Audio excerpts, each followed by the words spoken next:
আসসালামু আলাইকুম বন্ধুরা, কি অবস্থা সবার? আশা করি সবাই ভালো আছেন। তো আজকের ভিডিওতে আমি তৈরি করতে চলেছি একটি ডিসি 12 ভোল্ট থেকে এসি 220 ভোল্ট জেনারেটর। তো এই এক্সপেরিমেন্টটা হয়তো বা ইউটিউবে আপনারা অনেক দেখেছেন, কিন্তু এটা আসলে কতটা কার্যকরী এবং বাস্তব লাইফে তা কতটুকু ব্যবহারযোগ্য সেই জিনিসটা আজকে নিজের হাতে এক্সপেরিমেন্ট করে দেখব এবং তা আপনাদেরও দেখাবো। এখন বন্ধুরা, অনলাইনে কিন্তু প্রতিদিন কত হাজার রকম ভিডিও দেখি এবং সেখানে কত রকম নিত্য নতুন এক্সপেরিমেন্ট দেখানো হয়, কিন্তু আসলে কি সত্যি সবগুলো কাজ করে? তো জিনিসটা আপনাদেরও মনের প্রশ্ন, আবার আমারও দেখার ইচ্ছা। তো চলুন বন্ধুরা, আজকের এই এক্সপেরিমেন্টের মাধ্যমে তার কিছুটা ধারণা নেওয়া যাক। আর বন্ধুরা, এই ভিডিও শুরুতে যারা নতুন দর্শক আছেন অবশ্যই চ্যানেলটি সাবস্ক্রাইব করে শেষ পর্যন্ত সাথে থাকবেন।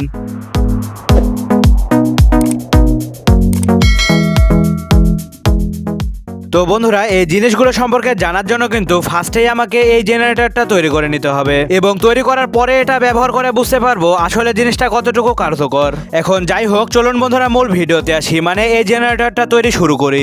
তো এখন বন্ধুরা, এই এসি 220 ভোল্ট জেনারেটর তৈরি করার জন্য কিন্তু ফার্স্টে আমার লাগবে এই ধরনের মোটর, কারণ আপনারা জানেন একমাত্র মোটর ঘোরালেই কিন্তু খুব সহজে বিদ্যুৎ উৎপাদন করা যায়। তো এখানে এসি বিদ্যুৎ উৎপাদন করার জন্য কিন্তু আমি এই সিঙ্ক্রোনাস মোটরটি ব্যবহার করব এবং এই সিঙ্ক্রোনাস মোটর ঘোরালে কিন্তু সরাসরি একেবারে এসি বিদ্যুৎ বের হয়। তো এখন কথা হচ্ছে, এই সিঙ্ক্রোনাস মোটরের ভেতরে কিন্তু গিয়ার সিস্টেম দেওয়া থাকে, যার কারণে এটা বাহির থেকে ঘোরাতে গেলে কিন্তু প্রচুর পরিমাণে শক্তির প্রয়োজন হয়, যেটা কিন্তু এই 12 ভোল্টের মোটর দ্বারা কখনোই হবে না। তার জন্য আমাকে যে কাজটা করতে হবে, এই সিঙ্ক্রোনাস মোটরের ভেতর থেকে সম্পূর্ণ গিয়ার সিস্টেমগুলো খুলে বের করে ফেলে দিতে হবে এবং এটার যে মূল সিস্টেমটা আছে ওটাকে 12 ভোল্টের মোটর দিয়ে ঘোরাতে হবে, তাহলেই কিন্তু সহজে এসি বিদ্যুৎ উৎপাদন করা যাবে। তো চলুন বন্ধুরা, এবার সিঙ্ক্রোনাস মোটরটি খুলে এটার গিয়ারগুলো বের করি।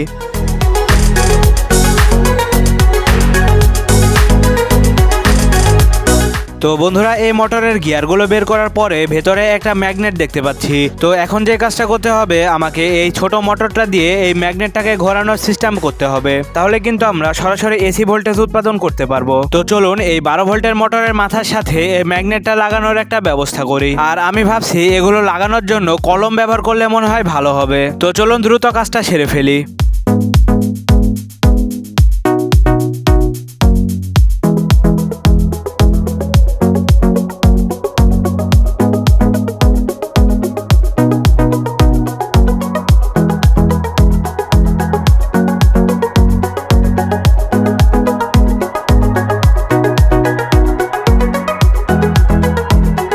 তো বন্ধুরা, দেখতে পাচ্ছেন আমার এই জেনারেটর কিন্তু প্রায় কমপ্লিট।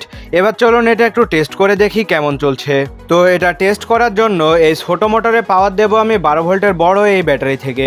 আর প্রথমত এই প্রান্তে আমি মাল্টিমিটার দিয়ে দেখবো কত ভোল্ট বের হচ্ছে, তারপরে এরকমের একটা এলইডি বাল্ব জ্বালিয়ে দেখবো কেমন চলছে।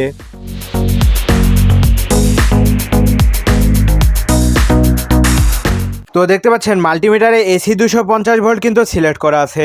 এবার চলুন মোটরটাতে পাওয়ার দেই। ও ভাই, পাওয়ার দেওয়ার পরে দেখতে পাচ্ছি মিটারের কাঁটা কিন্তু একদম পুরোপুরি চলে আসছে, মানে কত ভোল্ট মিটারে ধরছে না।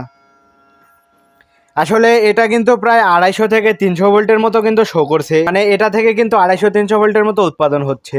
এবার চলুন এই উৎপাদিত বিদ্যুৎ থেকে একটা এরকমের এলইডি বাল্ব জ্বালিয়ে দেখি কেমন জ্বলছে।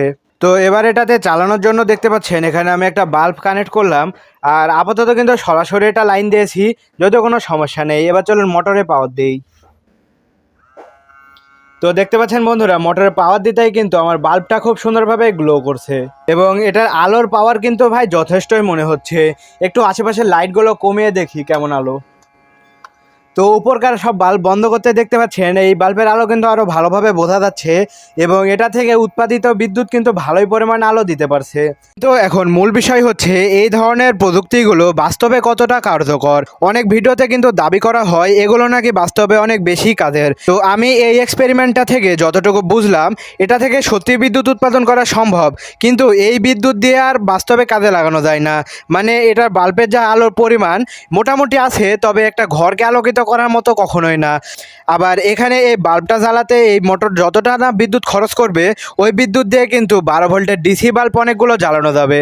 তো সব মিলিয়ে কিন্তু এই ধরনের জেনারেটরের এক্সপেরিমেন্টগুলো শুধু দেখতেই ভালো লাগে, তবে বাস্তবে খুব একটা কাজের না।